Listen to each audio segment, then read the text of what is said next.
This is the Rising Tide Startups podcast, where we chat with startup founders from all over the globe to help you escape the cubicle and begin your own startup journey. Make sure you take notes. Every episode of Rising Tide Startups is sponsored by Podbrand Media. Let Podbrand create and host your company branded podcast. Learn more at podbrandmedia.com. This is the Rising Tide podcast, and my guest today is Gina Cotner. Gina, thanks for joining us on Rising Tide. Thanks, Kevin. Thanks for having me. So I'm a little unique, a little different from most podcasters. I mean, they either read the bio or they just ask you to tell bio, but my question's a little more specific. So my question I like to ask is, if you and I met at a networking event, how would you introduce yourself to me? I would say I'm the founder and CEO of Athena Executive Services, and we provide virtual executive assistance for swamped and successful people. So I chatted a little bit before I hit the big red record button here that we are doing a series early 2024 on just kind of the virtual assistant space, just as a whole, or executive assistant space. So tell me the difference between a VA and an EA. Yeah, well, I'll give you my interpretation because it is the wild, wild west. That's all that matters, because you're the guest. You're gonna get a bunch of different answers out there. So I would say we are definitely part of the VA industry, virtual assistants. When I founded the company 7.5 years ago, I just decided I wanted to offer what I consider a higher caliber resource. Mm-hmm. So I called them executive assistants, but they're virtual. So we call ours virtual executive assistants, but that's just because I wanted someone who was akin to the person that's sitting on the 40th floor of the downtown high rise outside the door of the CEO, CMO, CTO, CIO, right? Yeah. So somebody who's got a high level of business acumen, professionalism, polish, but maybe you don't need them 40 hours a week. Mm-hmm. Maybe you just need them 10, but you need that something way beyond a task doer, something closer to like a business partner. So that's what I call an executive assistant. And now there's this whole world of chief of staff. Mm-hmm. So that's kind of like, I think of it like any kind of admin assistant, executive assistant, and then you got the chiefs of staff. Okay. Now, so you're talking on-site, you're talking virtual, primarily, yes. Both, combination of both. So yes, I've only ever been virtual. So even pre-pandemic, before it was forced upon everybody, we were only ever virtual. But if I spend maybe 3/4 of my year in Seattle. So we got Amazon, we got Starbucks, we got all these big companies, right? Yep. And if you go to, say, the Amazon website and you wanted to be an admin, you notice in corporate America, you've got like administrative assistant 1, administrative assistant 2, senior administrative assistant. Now you've got low-level EA. Oh, we have executive assistant 1, executive assistant 2, senior executive assistant. And so I would say the same thing exists in the virtual world that exists in a downtown high rise. A higher level executive assistant might have a one-on-one partnership with a VP, whereas a lower level admin might take care of 5 directors.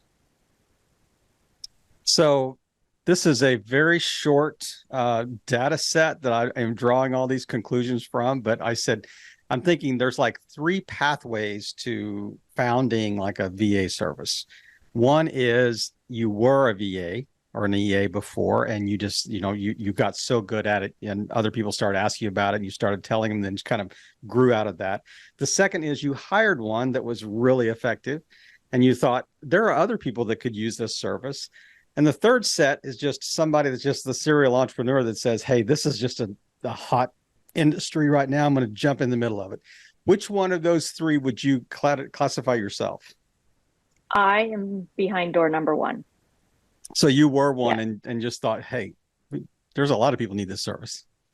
Yeah, I had been a serial entrepreneur and I had this business and that business and I was a solopreneur. Maybe I had one partner along the way. None of them ever really made it. I could kind of eke by and make a little bit of a living. But I got to a point in my life where I was in the middle of a divorce and it was just financially a little scary and a little messy. And I just said, I can't be an entrepreneur anymore. there's just no, I need a job. Yeah. I need to show up somewhere, do some work for somebody. I need it to not be too crazy stressful. And then I need some money to show up in my bank account. And that needs to happen like now. And so I went to a lot of private school in Seattle and private college and all these things. It was not my parents' dream obviously for me to become an executive assistant. But I saw somebody posting on Facebook, and I knew this person, and I thought, oh, she's a good person. I'll go be her executive assistant. I bet I could do that. I'd be good at that. And so I did. I just was an EA, and we were in an office. This was probably 2011, Hmm. 12, Yeah. somewhere in there. And she sold the office space. She was a CEO. She ran a recruiting firm, and we all worked from home. Hmm. So the recruiters worked from home. I worked from home. She And worked she from was home, and cutting edge before it was cool. yeah, she was like, we don't need to pay rent, and it was true. It was, and I thought, I like this, and I mean, what it takes in Seattle or any other middle big size, what it takes to get yourself all ready for work, and then go sit in traffic, Yeah. and then work, and then time I was like, I had my little trench coat, my little laptop bag, and I was on the bus. I was on the bus for like an hour and a half, and it's like, this is for the birds. So I loved working from home. I loved it, loved it, loved it. And then her business kind of fizzled out and she didn't need me anymore. And right about the same time, my father was passing away. Hmm. And I went and spent last chapter of his life with him. And I came back home and I mourned and I was just quiet for a while. And a few months later, I thought, okay, I'll go find a CEO. I'll go find another CEO and I'll be an EA, but work from home a lot. Yeah. And I rustled the bushes and asked all my friends who you know, who you know, who you know. And somebody said, our CEO at my company needs you. And so I got connected and I was happy working from home, went into his office maybe once a week, cleaned up his office, opened all of his mail, went back Hmm. home, worked the rest of the week. Um, and then she said to me, she was kind of running HR in that department. She said, well, I'm going to need you next year. So you can just plan for that. And I said, well, I'm full. I'm not, oh, you're out of luck. I'm happy with the CEO guy. And she goes, okay, well, don't worry about it. Just find me somebody like you. Isn't that an interesting business idea starter? Stinker, stinker. So her name was Tiffany. And I was like, oh, Tiffany. And I'd known her for a long time. And we had a lot of friends in common. And so we did put our heads together and we thought of somebody. And her name was Dorian. She's one of the two managers that run my company today. Hmm. But back then she was maybe 25, 26, 27 years old. And she had one job her entire adult life. She still lived at home. She was not going to move out of her home till she got married.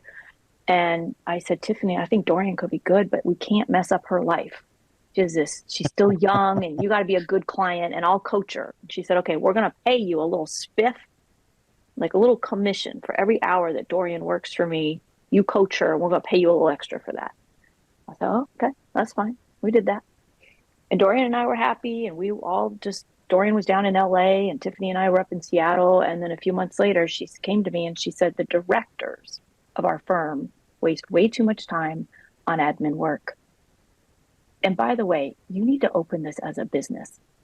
And I said, I've already been an entrepreneur. I don't want to be an entrepreneur anymore. It's just way too risky. And she just said, get over yourself and go open this thing and find me somebody else. And voila.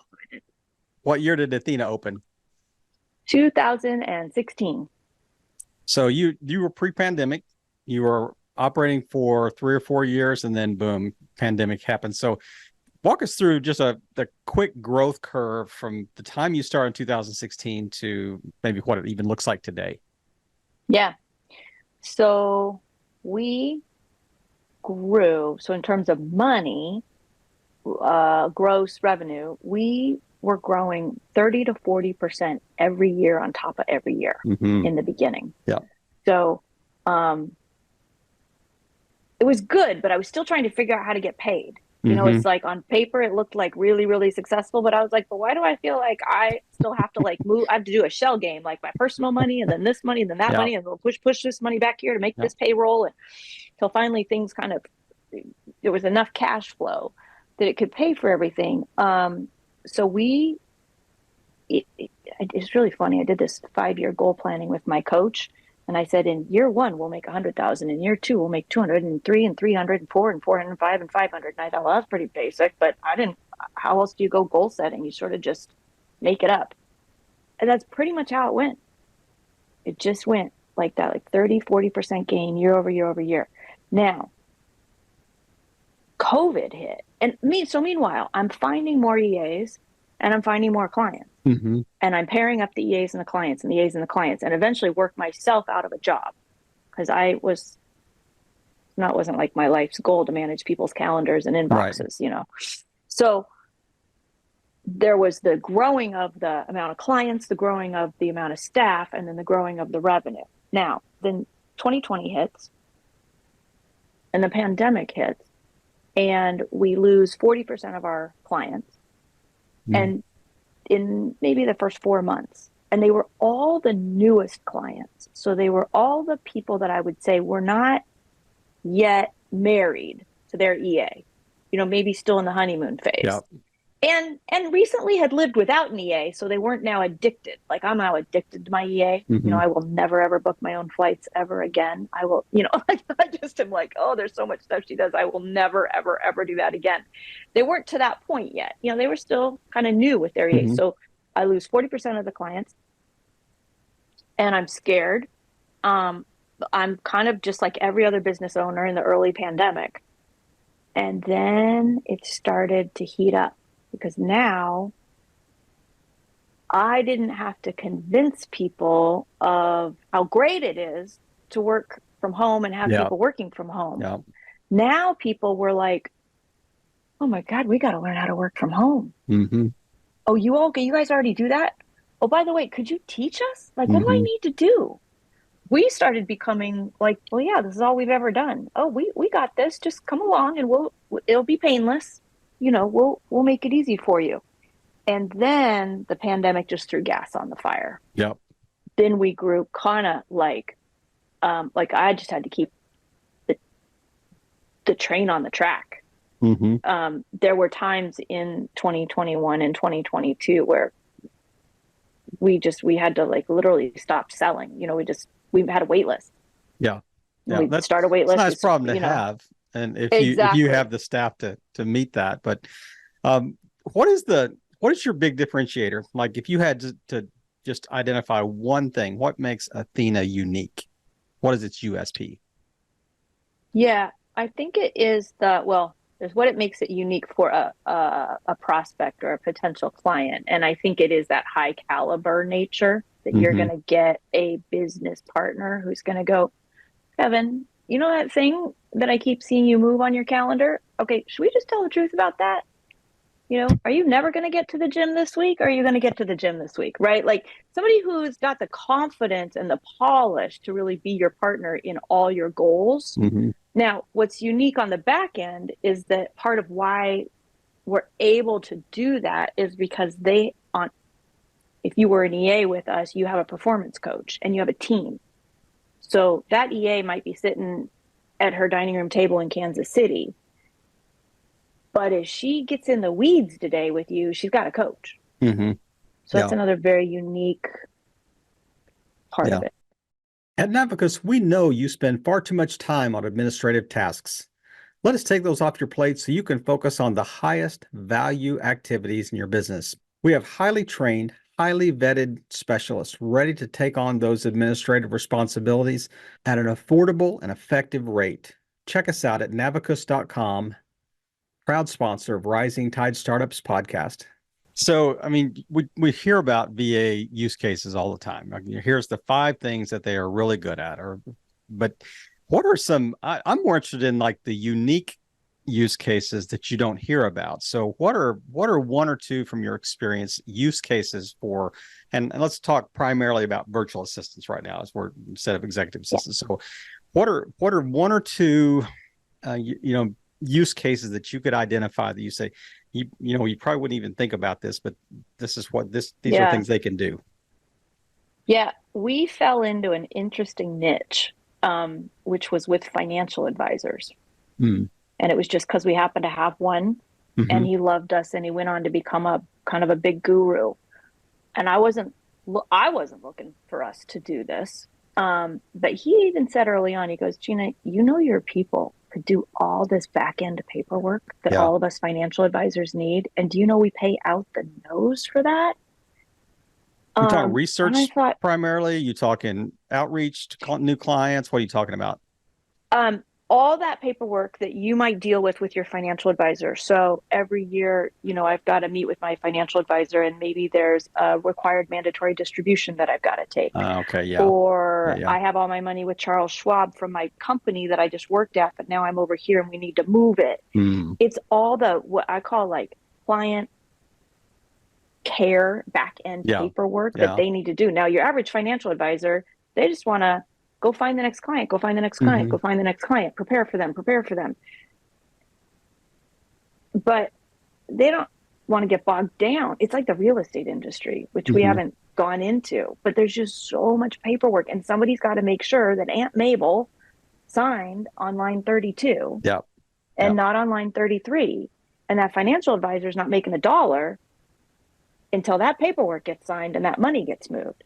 So it's a very interesting thing we fell into. So we became EAs for a lot of financial advisors. It's just kind of a unique little bubble. And then I one day said, well, they are really smart and they are very detail oriented. So I'm not going to say we know anything about the financial advisor industry, but if you, Mr. or Miss Financial Advisor, want to Hmm. train your EA Yeah. in how to do that back end paperwork, They can go certainly for do it. it. Yeah. And they did it. Hmm. And this other not weird, just unique thing is that we also will allow you to hire away your EA for a Hmm. fee, conversion fee. And I was just talking to my managers last week and I said, if we look at all the people that have been bought away from us, they're almost all people who started doing that kind of work, Hmm. that more in-depth work for a financial advisor. Now they could do it for a real estate agent. They could do it, because it starts off email and inbox and all of that. And then you realize, oh, they could do anything that was detail oriented. A lot of them do work for people who are podcasters, or Hmm. they're financial advisors, but they also have a podcast. So Right. then Right. but they've never done that before. So now somebody's got to go find all the research that there Yep. is to do to get that puppy off the Learn how to do ground. it. Although, you know, Allison, your EA, she's never done that before, but they're such a figure it out kind of Hmm. person. I think that's a great description, I think, of VAs on my very limited experience for sure. It's figure outable for sure. What's your area of focus this year? Like, what if Athena we got two big pillars we're chasing this year? What are they? Yeah, good. Should ask me in 6 weeks after our retreat. But but we are Or so maybe there is a little industries, bit I of, guess. yeah, one thing we did also learn about doubling down with financial advisors is we don't want to get too nichey. Mm. So, like in the beginning of 2023, when there was all the debt ceiling issue, Hmm. whenever all my financial advisors get scared, They then that retract. reduces our Yeah. business flow, Yeah. right? So we don't want to niche any really where. But I think that for us,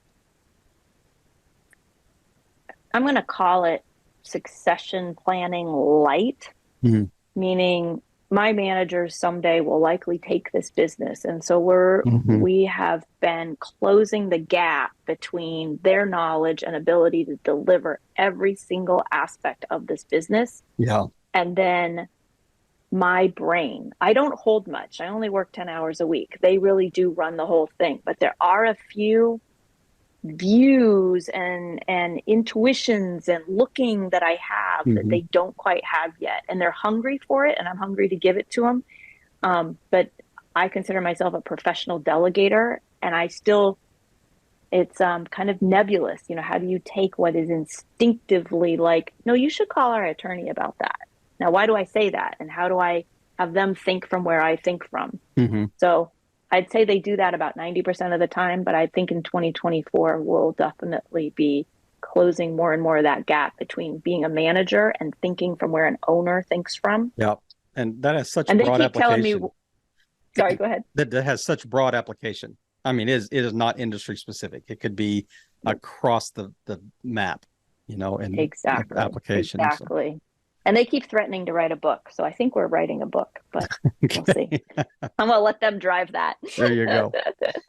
So give me one big surprise since you kind of started and ventured out on your own as the founder CEO that you just weren't prepared for. But also give me one big win, that was kind of an unexpected win. Yeah, I think a big win, I called it like my pandemic project, was to create my first manager, Hmm. where I took one of the best quote unquote staff that we had, one of the best EAs that we had. And I said, would you like a little more stake in this company? And she said, I was just saying to my husband the other day, I'd really would like to do more for Athena. And I was like, well, come along, Miss Jennifer. So in the summer of 2020, I developed her, I, I turned over the sales process to her, which was a massive training for me. Yeah. And Um, trust. yeah. And it was just the greatest. She's just extraordinary. I mean, I feel like, no, you shouldn't even talk to me about our business. You should talk to Jennifer about our business. Like, God, she's so great. So that was a huge win. And I think, I don't know if this is definitely a challenge. Hmm. And I have had some scary moments. I mean, there were some moments where I thought this plane is going right into the ground. It's like Yeah. fall of 2018, and I just thought, I don't even know how we're going to get this plane up off the ground again. Mm. And I went run into my business coach, and he's like, "Well, what's your conversion rate?" And I said, "Well, I don't know. I don't." He goes, "Well, don't you have a CRM?" I do. Well, it should tell you. Well, I can't. I don't really want to take the time to figure it out. And he said, "Okay, I don't care if you use a post-it note. I don't care if you use a piece of paper. I don't care if you use software. You have got to start tracking your conversion rate. Mm. Figure out how many conversations do you have to have an initial call? How many initial calls do you have to produce a complimentary consultation session? How many complimentary consultation sessions do you have to produce a client?" So I tracked that for like 3 months, and it made a world of difference. And I fought it the whole way. Um, yeah, and another weird thing, it's just kind of I don't know, it's not good, it's not bad, but it's odd. We just talked about this 2 days ago, me and my managers, and I said, you guys, we are so weird that we have this conversation. There are some clients who, you think they're going to be great and they could turn out to not be great. They're not jerks. If somebody's a Hmm. jerk, I will actually fire them because you Hmm. don't get to be jerky with my people. But they're just kind of fizzling out. Like for whatever reason, either they're not quite organized enough to be able to use an EA, or they got life situations going Hmm. on and they're just not utilizing their EA very much. And we're kind of giving them like a very gracious, wide open door to go, Hmm. which feels really weird. Like because when you're building a company, you don't want anybody to go. Except it's like, you know what? I don't know that these people really need what we're offering. Hmm. Yeah. And I It's think we're got to having fit. Yeah, and we're to the level of maturity now where we can say that. You know Hmm. what? We're giving you this great resource we have. If you're not really going to use them, we'd kind of just like them back Yeah. because we got Yeah. We got people that lots will. of places to Right. use them. So we're in a funny place where every now and then we go, let's have these two people leave graciously, but leave as friends and fans, but let's see if they'd like to go. And they may circle back in a year, when they're a little slightly different place Exactly. for sure. You leave on good terms. Don't burn the boats. But is No, there, exactly. was there somebody that you looked up to online, that you followed online, that was maybe a little ahead of you in the journey when you first started doing this? Uh No, not at that time. But I will say, um, Or there now? were some Yeah. yeah. I Hmm. mean, it's like this is who I would have followed, I Hmm. think, is uh, the the author that I read in when I left corporate America originally. I was working for IBM I was kind of my big corporate job, and when I finally decided I'm going to be an entrepreneur was after I read Robert Kiyosaki's second book, right? So he wrote Rich Dad Poor Dad Hmm. for those of us who were all in our early 30s, 20 years ago, right? Mm. He wrote Rich Dad Poor Dad, and it was crazy popular. But then his next book was called Cash Flow Quadrant. Yep. And I think I don't know that I'm a huge Robert Kiyosaki fan, but that book taught me these quadrants of being an employee versus being self-employed Mm-hmm. versus being a business owner versus being an investor. Yeah. And I think that planted the seeds of, okay, it's okay to be an employee and it's okay to be self-employed. But boy, someday, Gina Cotner, you want to be a business owner Mm-hmm. that actually owns a company that has systems. So that was particularly influential. And there was like a chapter in that book that said was called something about make disappointment your friend or something like that. And there was a paragraph in there that basically said, listen, you might as well jump because you're going to be disappointed. Disappointment comes with this journey. And I was like, oh, once I realized that, I was like, okay, I can deal with some disappointment. Yep. I Yeah. have dealt with it in other areas of my life. So that's I haven't died. that's Yeah, I right. haven't died due to disappointment. Oh, Yep. okay. And rather than should I go? Do I have a good Mm-hmm. idea? Is it perfect enough? No, just go. There is Mm. going to be disappointment along the way, but just start swimming. I love that. And our first reference to Nemo that in the podcast Yeah. episode. So as we're kind of wrapping up today, you've had a track record since the mid 2000s, getting, leading a company and through the ups and downs. So what are just one or two just really quick points that you think would be germane to anybody that's behind you, on the journey, that would be, regardless of what they're trying to lead, they're trying to start a business, what are just one or two key points that you've learned along the way that you think would be helpful for them to hear? Yeah. I think I think I had to trust people. So Internally or like externally uh or both? externally, I mean, we've got this phrase, right? Trust and verify. Mm-hmm. It's a lot like that, right? You gotta trust people to do their job. And it doesn't mean you're not gonna look. I trust my managers Mm-hmm. and then I inspect. I trust my staff and then I go check it out. I trust. And that's a big one. And I read some article or saw some headline that said how so many CEOs are B students. And I thought, oh, thank God. I Because I fit. really I was a found my B people. student. That's right. Yeah, I was a B student. I was like a B plus student. And I Yeah. thought, oh, it's okay. That Mm-hmm. is partly why I'm a CEO is I know 85% of a lot of stuff. Yeah. That's a great HR, description. money, accounting, people management. And I am not an A plus student in any of it, but that's Yeah. okay. And It's that may be great. two right there. I mean, you may have given us Yeah. two in your little. That's right. Yeah. Being a Smart B enough to plus be student is dangerous. great. That's right. Exactly. This. I love this conversation and just the way you kind of shared in different from different perspectives and different viewpoints and kind of wrap this up for us. But is there anything that I haven't asked you about that you think you'd just like to share with our audience that do want to know more about the VA space, the EA space, that you think might just kind of wrap this up today, and then just tell people where they can find you online? Yeah, I mean, I it is the VA space right now is the wild, wild west. Mm-hmm. So whatever people call it, where you find it, how you get it, you're going to get a different story from everybody. So, just start looking, and you will learn the different things that are out there, what's overseas, the US based agencies, or like you have, what you have is what I call the unicorn. Somebody, Mm-hmm. they're out there, they'd be perfect, but you got to go find them, Yeah. right? So there's a lot out there going on in the space, but just start, because the sooner you start turning over some things, the better you'll get at it and the Yeah. better you'll figure out what you actually want. And then in terms of our services, really, our website is a great resource, athenaexecutiveservices.com. And if you do want to chat with somebody, I think there's a variety of buttons on there that will ask you if Okay. you want to learn more. And if you do, you'll get connected to my awesome manager, Jennifer Tracy. And you can even just pick her brain and be like, I don't even know if I'm ready for this. Mm-hmm. Here are my symptoms, doctor. Yeah. And she'll Yeah. go, yep, you're ready, or nope, you should come back in 6 months, or what have you. So there you go. Have fun with it.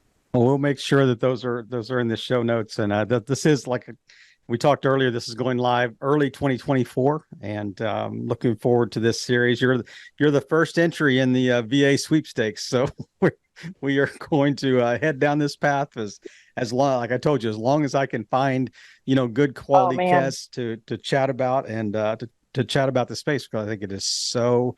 It's kind of like the zeitgeist. I mean, it really is the current topic that is kind of on everybody's mind today. But Gina, thanks again for just taking time today and just sharing with our audience and really just playing your part in helping all boats rise in a rising tide. Have a great week. Thanks, Kevin. You too. I hope you heard some great takeaways from our guests today. Make sure you reach out to them, and thank you again for playing your part in helping all boats rise in a rising tide.